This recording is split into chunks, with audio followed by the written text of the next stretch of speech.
റൗള ഉണ്ടോന്ന് എനിക്കറിയില്ല. ആ എന്റെ റൗള അല്ലെങ്കിൽ അദ്ദേഹത്തിന്റെ ഖബർ എന്നാണോ എന്ന് അതും അറിയില്ല. റൗളത്തും മിൻ റിയാദിൽ ജന്ന എന്ന് പറയാറുണ്ടല്ലോ. അപ്പോ റൗളക്ക് സേവനം ചെയ്യാൻ വേണ്ടി മലക്കുകൾ ഇങ്ങനെ തിക്കുകൂട്ടിയിരിക്കുകയാണ്.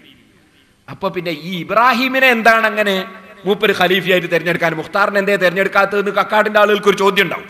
അതിന് മൂപ്പര് മറുപടി പറയുന്നത്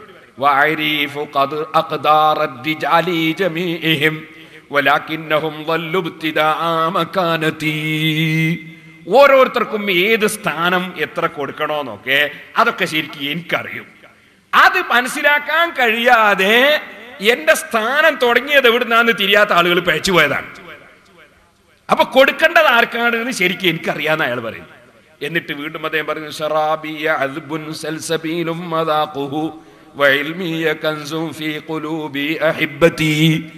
എന്നെ സ്നേഹിക്കുന്ന ആളുകളുടെ ഹൃദയത്തിൽ നിധിയാണ് എന്റെ ഇൽമ്. അപ്പൊ ഈ നിധി ഞാൻ ഏറ്റവും സ്നേഹിക്കുന്ന എന്റെ മകന് തന്നെയാണ് കൊടുത്തത്. അദ്ദേഹം തന്നെയാണ് അതിന് അർഹൻ. ഇനി മുഖ്താർ ഒന്നും അതിന് അർഹനാണെന്ന് പറഞ്ഞ് നടക്കേണ്ടതില്ല എന്ന് സൂചിപ്പിക്കുന്ന വാചകങ്ങൾ വ്യക്തമായി ഇബ്രാഹിമിന് ഞാൻ കൊടുത്തിട്ടുണ്ട്, എന്റെ മകൻ ഇബ്രാഹിം അദ്ദേഹത്തിന് കൊടുത്തിട്ടുണ്ട് എന്ന് അദ്ദേഹം തന്നെ വ്യക്തമായിട്ട് ഈ കക്കാട് ഫൈസി പ്രചരിപ്പിക്കുന്ന ഈ സറാബുൽ വസൂലി എന്ന പുസ്തകത്തിന്റെ തുടക്കത്തിൽ തന്നെ പറഞ്ഞിട്ടുണ്ട്. അപ്പൊ പിന്നെ മുഖ്താർ എവിടുന്ന് വന്നു ഇയാളെ മുരീദായിട്ട്? ഷെയ്ഖ് ഉസ്മാന്റെ പ്രതിപുരുഷനാണ് മുഖ്താർ എന്ന് ഈ നാസിർ മഅദനി പറയുമ്പോ കക്കാട് പറഞ്ഞു കൊടുത്ത് വിശ്വസിച്ചു എന്നല്ലാതെ അതിനെന്താണ് തെളിവ് എന്ന് ഞാൻ ചോദിക്കുന്നു. ഷെയ്ഖ് ഉസ്മാൻ പറയുന്നു എന്റെ പ്രതിപുരുഷനായിട്ട് ഞാൻ എന്റെ മകനെയാണ് നിശ്ചയിച്ചത്. അത് കക്കാട് എന്നെ പ്രചരിപ്പിക്കുന്ന സറാബുൽ വസൂലിലുണ്ട്. ഇനി അത് അവര് തന്നെ അവരുടെ ഇതിൽ എഴുതിയിട്ടുണ്ട്. ഹുവ ഇബ്നു ശൈഖ് നസബൻ വവസിയ്യുഹു വഖലീഫത്തുഹു ووارث مقامه وقد قال فيه أيضا وآتيت إبراهيم من قبل رشده فما هو إلا فلذتي وعطيتي. എന്നാൽ ഇവരെ പരിപാടി എന്താണ്? പരിപാടി മുൻഗാമികളായ ആളുകൾ പരിശുദ്ധ ഖുർആനിൽ പറഞ്ഞ ആശയങ്ങളൊക്കെ ജനങ്ങളിൽ പ്രചരിപ്പിക്കലാണോ? അതല്ല. അത് ഇവിടെ തന്നെ പറയുന്നുണ്ട്. അയാൾ ചെയ്ത സേവനം എന്താണ്? എല്ലാ സ്ഥലത്തും ഇതിന് കേന്ദ്രം ഉണ്ടാക്കിയതാണ്, പല സ്ഥലത്തും കേന്ദ്രം ഉണ്ടാക്കിയതാണ്. എന്നിട്ട് എന്താ ചെയ്തത്? وفهم آيات القرآن تأويلا على مراد الله عز وجل كما علمنا وأبان لنا سيدي فخر الدين رضي الله عنه في دروسه. ഖുർആനിന് അള്ളാന്റെ ഉദ്ദേശം അനുസരിച്ചുള്ള വ്യാഖ്യാനം മൂപ്പര് മനസ്സിലാക്കിയിട്ട് പറയല. മുൻഗാമികൾ എന്ത് പറഞ്ഞു നോക്കിയിട്ട് പറയലല്ല, മൂപ്പര് മനസ്സിലാക്കി പറയലാണ്. അത് ഈ ഷെയ്ഖ് ഉസ്മാൻ ചെയ്ത അതേ പണി തന്നെ ചെയ്തു എന്നാണ്. പിന്നെ പറയുന്നത് ഇയാൾ ചെയ്ത രണ്ടാമത്തെ സേവനം പല സ്ഥലത്തും കേന്ദ്രം ഉണ്ടാക്കിയതാണ്. يجوب الأقطار الإسلامية لفتح مراكز للطريقة തരീഖത്തിന് കേന്ദ്രം ഉണ്ടാക്കാൻ വേണ്ടി പല സ്ഥലത്തും അത് ഓപ്പൺ ചെയ്യാൻ വേണ്ടി മൂപ്പർ ഇങ്ങനെ പോയി. അങ്ങനെ പോയിട്ട് എവിടൊക്കെ ഉണ്ടാക്കി കേന്ദ്രം അത് കേട്ടോളി. സയ്യിദി ഫഖറുദ്ദീൻ വസഖാഹാ വറആഹാ മൗലാന ശൈഖ് ഇബ്രാഹിം തൻമു വതുതി സിമാറഹാ വന്തസറത്തി الزوايا البرهانية في السودان وكل أرجاء مصر وليبيا وتونس والسعودية والإمارات العربية والعراق والأردن والكويت وسوريا ولبنان والصومال وباكستان. ഇതിൽ പറഞ്ഞ എല്ലാ സ്ഥലത്തും മിസ്ർ അടക്കം എല്ലാ സ്ഥലത്തും മൂപ്പര് കേന്ദ്രം ഉണ്ടാക്കി. അതിൽ നമ്മളെ കക്കാടിന്റെ മദീനത്തുൽ കിറാമില്ല കേട്ടോ.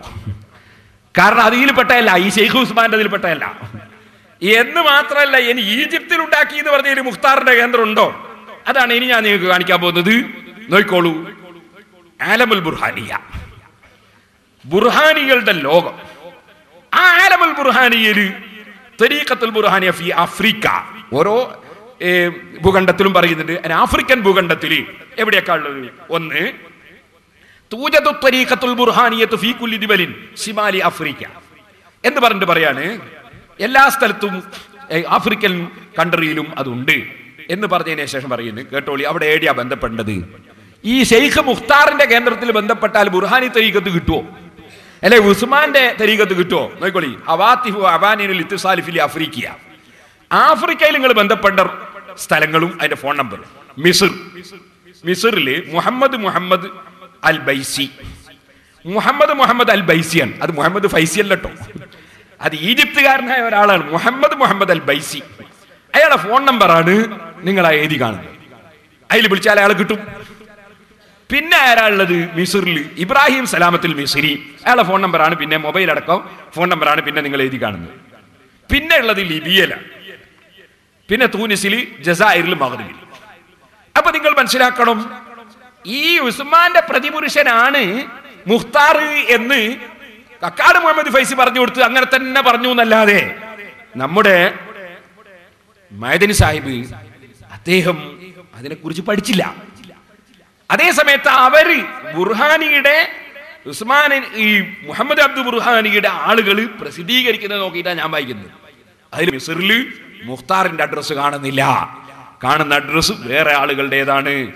അപ്പൊ ആ പറഞ്ഞ പ്രതിപുരുഷനാണെന്ന് പറഞ്ഞത് ശരിയാണ് എന്നതിന് തെളിവില്ല. ഒന്ന്. ഇനി സമസ്ത കേരള ജമിയത്തുൽ ഉലമയുടെ തീരുമാനം ശരിയായില്ല. അതിന് മൂപ്പര് ഞാൻ നേരത്തെ പറഞ്ഞതുപോലെ പ്രധാനമായിട്ട് പറയുന്ന കാരണം നിങ്ങളൊന്ന് കേട്ടോളി. അയാൾ പറയുന്ന കാരണം, ഈ ഷെയ്ഖ് മുഖ്താർ എന്ന് പറയുന്ന കക്കാടിന്റെ ഷെയ്ഖിനെ സമസ്തന്റെ ആരും പോയിട്ട് കണ്ടിട്ടില്ല, അയാളുമായിട്ട് നേരിട്ട് സംസാരിച്ചിട്ടില്ല. അപ്പൊ അത് സംസാരിക്കാതെ തീരുമാനമെടുത്തത് ശരിയായില്ല എന്നാണ് അദ്ദേഹത്തിന്റെ നിഗമനം. എന്നാ നിങ്ങളൊന്ന് ആലോചിച്ച് നോക്ക്, സമസ്ത കേരള ജമിയത്തുൽ ഉലമയിൽ 40 ആള് കേരളത്തിൽ തന്നെ ഉണ്ടായിട്ട് അതിൽപ്പെട്ട ഒരാളോടും ചർച്ച ചെയ്യാതെ തീരുമാനം എടുത്ത ആളാണ് ഈ മഅദനി. സമസ്തന്റെ തീരുമാനം ശരിയല്ല എന്ന് പറയുമ്പോ ആദ്യം സമസ്തയിലുള്ള 40 ആളുകൾ കൂടുതൽ ആരെങ്കിലും അയാൾ ചർച്ച ചെയ്തിനോ? ഇല്ല.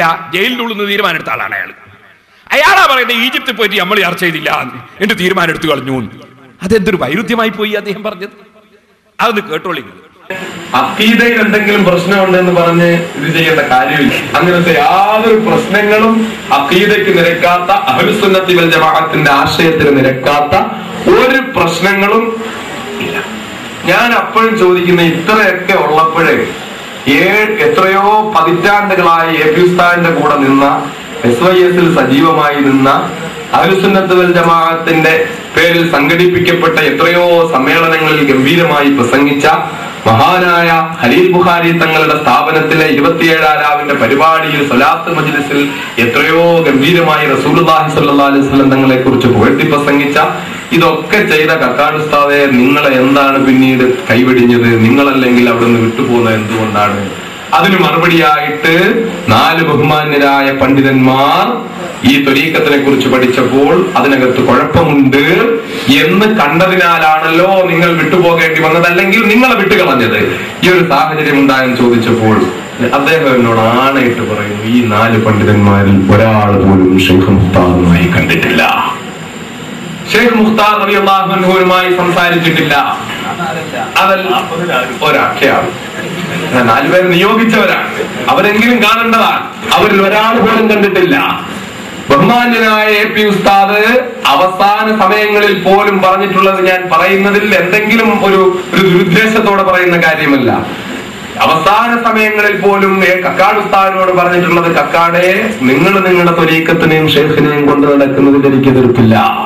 പക്ഷേ ത്വരീഖത്തും ബൈഅത്തും മുരീദുമാരും ഇങ്ങനൊരു സംവിധാനം നമ്മുടെ സംഘടനയിൽ വരുമ്പോൾ സംഘടനാ സംവിധാനത്തിൽ അതിൻ്റെതായ പ്രശ്നങ്ങൾ ഉണ്ടാവും. ശരിയാണ് എപി ഉസ്താദ് പറഞ്ഞത്.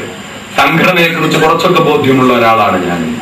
സംഘടനാ സംവിധാനത്തിൽ ത്വരീഖത്തും ഷെയ്ഖും മുരീദുമാരും എല്ലാം വന്നു കഴിയുമ്പോൾ പ്രശ്നമുണ്ടാകുമെന്നുള്ളത് ഉറപ്പാണ്.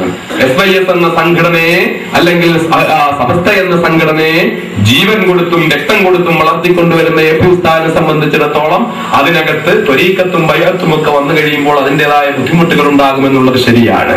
പക്ഷെ അങ്ങനെ ആകുമ്പോഴും 4 പണ്ഡിതന്മാരുടെ പേര് പറഞ്ഞിട്ട് ത്വരീഖത്തിനെ കുറിച്ച് പഠിച്ചപ്പോൾ ആ പണ്ഡിതന്മാർ പഠിച്ചതിൽ ഒരുപാട് കുഴപ്പമുണ്ട് എന്ന് പറഞ്ഞുകൊണ്ടിരിക്കുമ്പോൾ വിനയപൂർവ്വം നമുക്ക് ചോദിക്കാനുള്ളത്, എത്രയോ പ്രാവശ്യം ആദരണീയനായ എപി ഉസ്താദ് ഈജിപ്തിൽ പോയിക്കൊണ്ടിരിക്കുന്നു, എത്രയോ സമ്മേളനങ്ങളിൽ പങ്കെടുക്കുന്നു. ഷെയ്ഖ് മുഖ്താറിനെ ഒന്ന് കാണണമെന്ന് പറഞ്ഞാൽ അദ്ദേഹത്തോട് വിയോജിപ്പുണ്ടെങ്കിൽ എപി ഉസ്താദിന് സലാം പറയാതെ തന്നെ പോയി കാണാം, അദ്ദേഹത്തോട് സംസാരിക്കാം, അദ്ദേഹത്തോട് കാര്യങ്ങൾ ചോദിക്കാം. അതല്ലെങ്കിൽ എപി ഉസ്താദ് ബഹുമാനപ്പെട്ട സമസ്ത കേരള ജമിയത്തുൽ ഉലമയുടെ മുഷാവറയിൽ നിന്നുള്ള പ്രഗത്ഭരായ ഏതെങ്കിലും 2 പണ്ഡിതന്മാരെ ഗംഭീരമായ അറബിയും ഇംഗ്ലീഷും ഒക്കെ സംസാരിക്കാൻ കഴിയുന്നവര് അങ്ങോട്ട് വിട്ടിട്ട് ഈ കാര്യത്തെ കുറിച്ച് വിശദമായി ഡിസ്കസ് ചെയ്യാം, സംശയങ്ങൾ ചോദിക്കാം. ഇതിനൊന്നും തയ്യാറാകാതെ എങ്ങനെയാണ് ഒരു ത്വരീഖത്ത് തെറ്റായ ത്വരീഖത്താണെന്ന് പറയുന്നത്? അപ്പൊ സമസ്തയിലുള്ള ഏതെങ്കിലും ഒരാൾ, അല്ലെങ്കിൽ കാന്തപുര ഉസ്താദ് സലാം ചെല്ലാതെ തന്നെ സംസാരിച്ചൂടെ എന്നിട്ട് പറഞ്ഞാൽ പോലെ അത് ഏത് കിതാബിലാണ് ഒരു പിഴ